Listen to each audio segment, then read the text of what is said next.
Hello, welcome to Brockwell Lane, the real life version of my station, Quorn Woodhouse. First day of release from lockdown, so I thought I'd come down here and see what's happening. Unfortunately, they've just taken with the Slack Hall away, which was stood there. They're going to close early because of the funeral this afternoon of Prince Philip, which I didn't quite realise, but never mind. I thought I'd come here and have a look at some details that I might be able to copy on my Brockwell Central layout. It's a lovely day. I've got a pint of cider from the tin shed over there. I'm just having a look at a few, trying to get some ideas.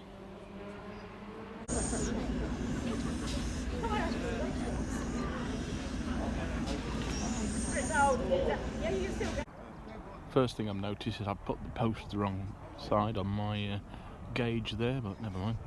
It's also concrete posted. I'm just looking at the surfaces around here as well. Seems to be like an ash coloured surface, but so I might copy that when my cars are going to be parked around this area. A nice couple of classics over there, a Rover and a Triumph. I'll have a look at those in a little bit. One thing I have noticed, which is different from my layout, is the buildings at Quorn are actually all the way down the bottom end of this platform. It goes a lot further than mine, with nothing on it. But I don't think I'm going to alter it, because I quite like my design. In reality, all the buildings are up that one end.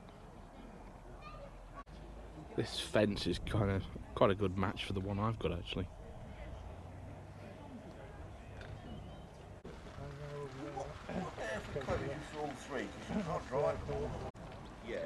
I love that TR, it's Spitfire I think it is, in black with the wire wheels. It's lovely, that. Just looking at the colours on there, it's not green. I thought it was. I remembered it as being green like my model, but it's not. The woodwork seems to be painted brown and cream. But I don't think I'll be repainting mine anytime soon. Just making a note of that signal as well, because I'd forgotten that was there, so I could maybe do something similar on my layout.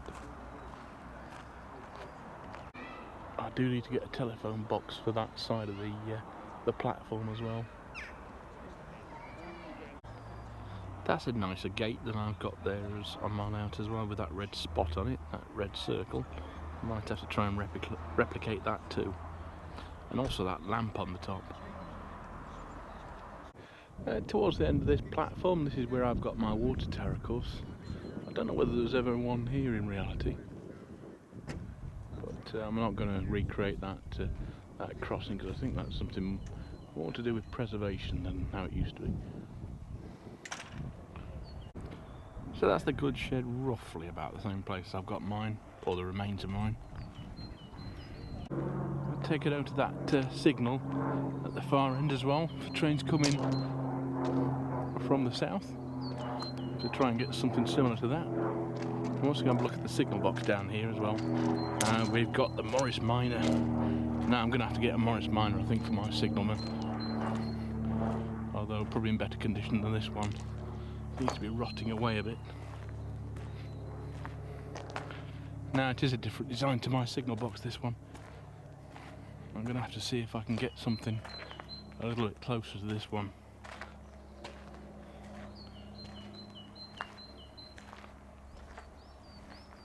Again, it seems to be brown and cream livery. We've got the turntable over here, but I haven't got room for a turntable. And it wouldn't have been here.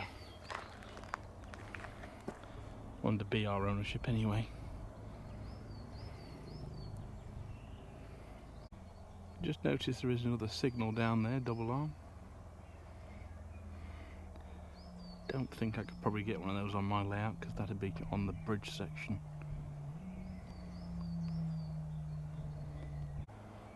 Not the nicest of colours, that Morris Minor, but grey, almost looks like undercoat. Whether it was a blue originally, I don't know. But I think that's something I'm going to have to find. Another thing I've noticed over there, there's a dolly signal going that side now. I could do with one of those for going into the cattle dock.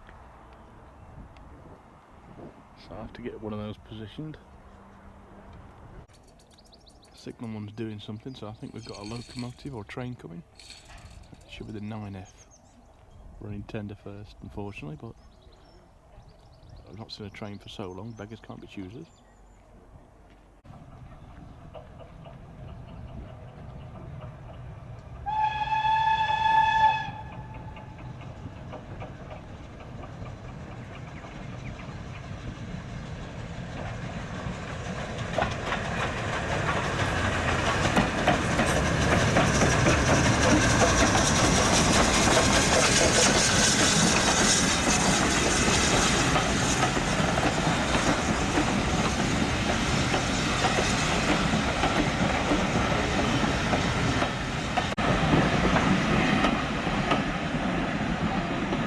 That's a nice observation car, I've not seen that on here before.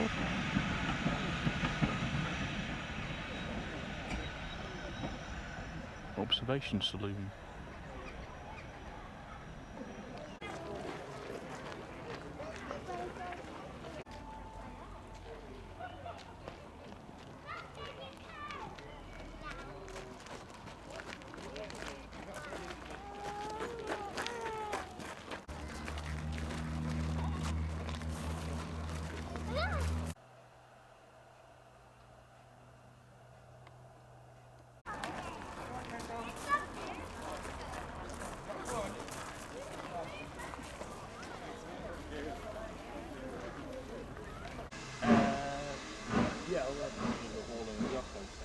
Oh, was there? Oh, no, no way. Yeah, yeah. Ladies and gentlemen, we thank you for joining in the minute silence just now and for visiting the Great Central Railway today. That was our final service of the day, and the station platform is now closed. Wish you all a safe journey home and see you again very soon. Yeah. 10 years. Yeah, 10 years. Yeah, I got you. Oh, of course. What happened with somebody going up Got a Concorde going up for a minute. we went and saw that 40 near Daventry. Somebody got a picture of it earlier in the day with a 40 speed limit sign pointing to the loco as it went past. That was a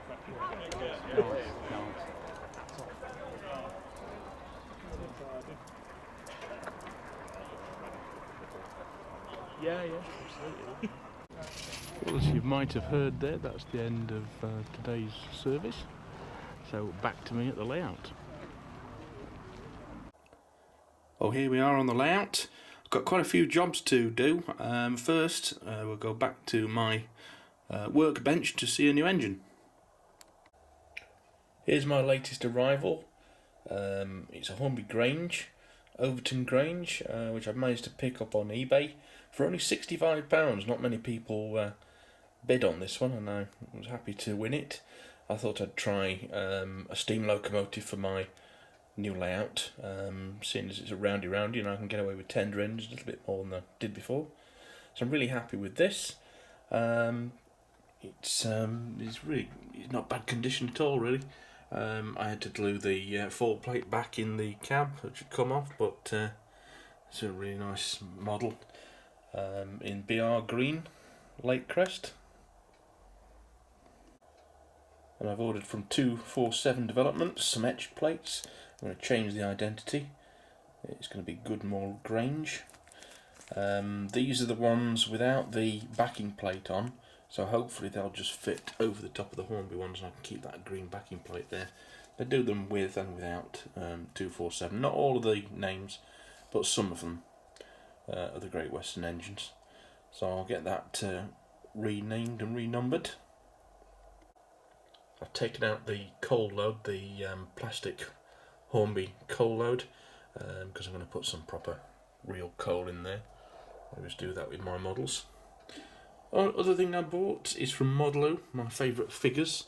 I've started doing these packs where you get a fireman and a loco driver, and also some lamps for the locomotive. So check them out on their website. You do have to paint them yourself, and I've just started that. I painted the driver and fireman a basic skin tone to begin with. I've just super glued it to end of this cotton bud just to make it easier for painting, and then on the other end I've painted some lamps. Focus camera, come on. Yeah, so these are little plastic lamps as well, and they come with these little jewels, so I just spray painted those white, and then before the paint dried I just put the little jewels in the holes, so I'll just cut those off the sprues the bottom and place those on the engine. Got a bit more painting to do to those fellas though. Now you might notice on this Grange it's quite glossy, and you might think I've gloss varnished it. I haven't. I've actually polished it up, and it's a bit of an obscure product I use, but I'll show you that now. It's good for second-hand engines that are a bit dusty, a bit dirty. You know, some of the colours might have faded. That's the product I use for polishing my engines and stock up. It's Gibson guitar polish. Now, unless you're into guitar music, you probably won't know who Gibson are, but they make guitars, and I play a little bit of guitar, and I've got some guitars hung in the wall which I like to keep clean. This is a special stuff which you can get from Gibson dealers, music shops, and online of course. Now it's designed for use on metal parts and plastic parts, and it doesn't build up on the metal parts. It still allows electrical contacts, so it's actually perfect for these things, for model trains as well. And I accidentally tried it on one once and found it was just superb stuff, and it really brings out that black plastic. It's almost like back to black that you might use on car bumpers.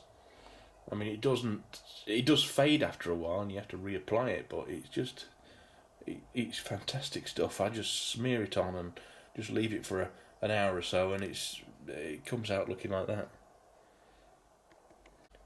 At one time when I couldn't actually get hold of that stuff, I tried another brand, which is Fender guitar polish. Doesn't work. Don't know why. It's just that one that does, as far as I've found.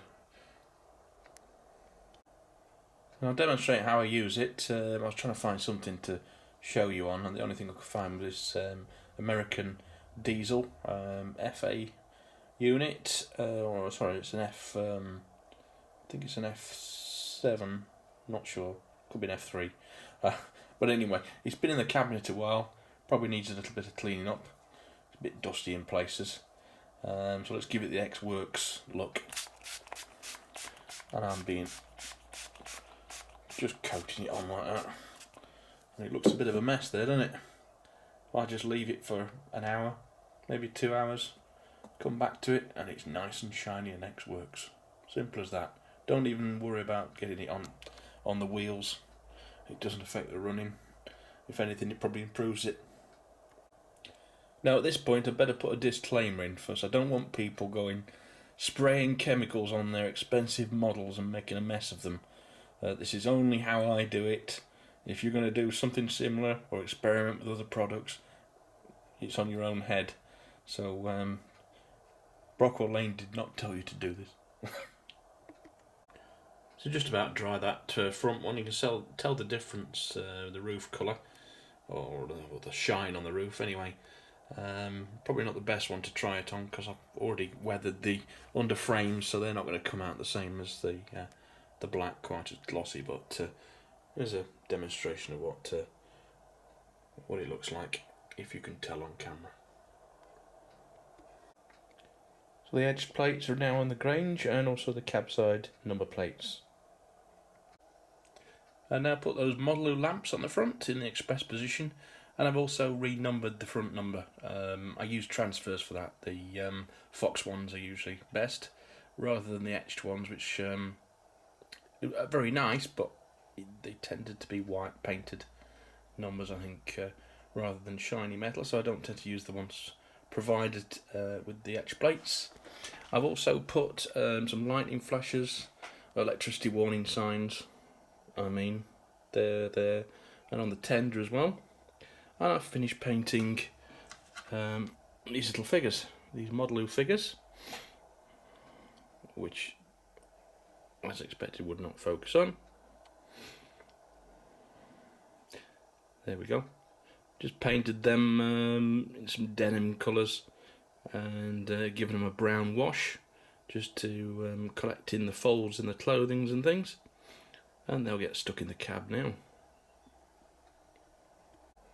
And whilst I was at it, I also put some etch plates on Fishburne, which is the Rails Dapol Terrier.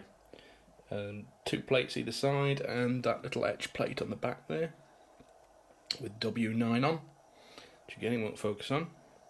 They're actually from Jackson Evans, those plates, and I've just given that a spray of the pump polish as well, so that's drying off. And arrived in the post of these from Model Scenery Supplies. These are 1/72 scale bricks, which I'm going to make use of around my goods shed, which is in a tumble down condition. It's just been demolished, so these are going to get scattered all over the place, and I might just build a few little remaining walls as well. And from Scale Model Scenery, I've been painting up some whistle signs. This is just like a thick card, and they should press out, and I'll put those on the layout in various places too. So the crew are now installed in the cab and the Grange. That's ready to go into service.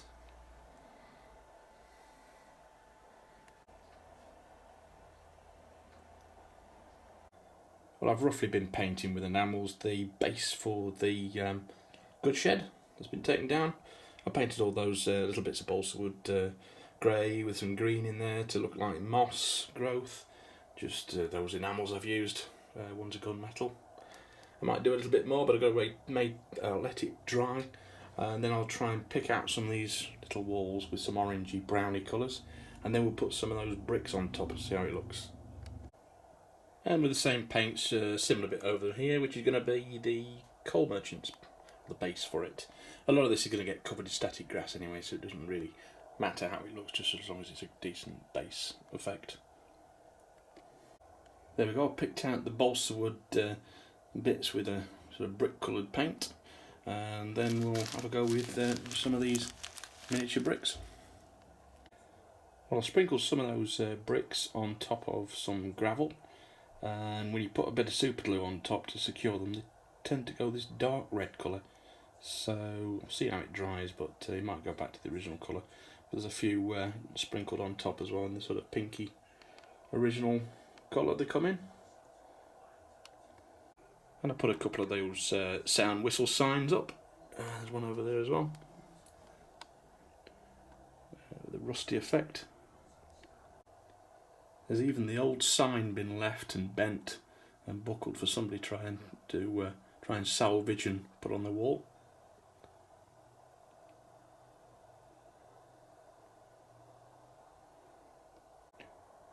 And with static grass applied, you can see this starts to look a lot more realistic. It's still drying, and I've got to vacuum up some of the excess, but I think you get the idea. This is going to have a proper surface put on here, but I've just filled in between the siding and the front with some static grass, which looks a lot better. A lot more colourful all the way down there. I've also ballasted that siding using a coal effect, because a lot of coal wagons going to be stood on this, and over the years it's just collected.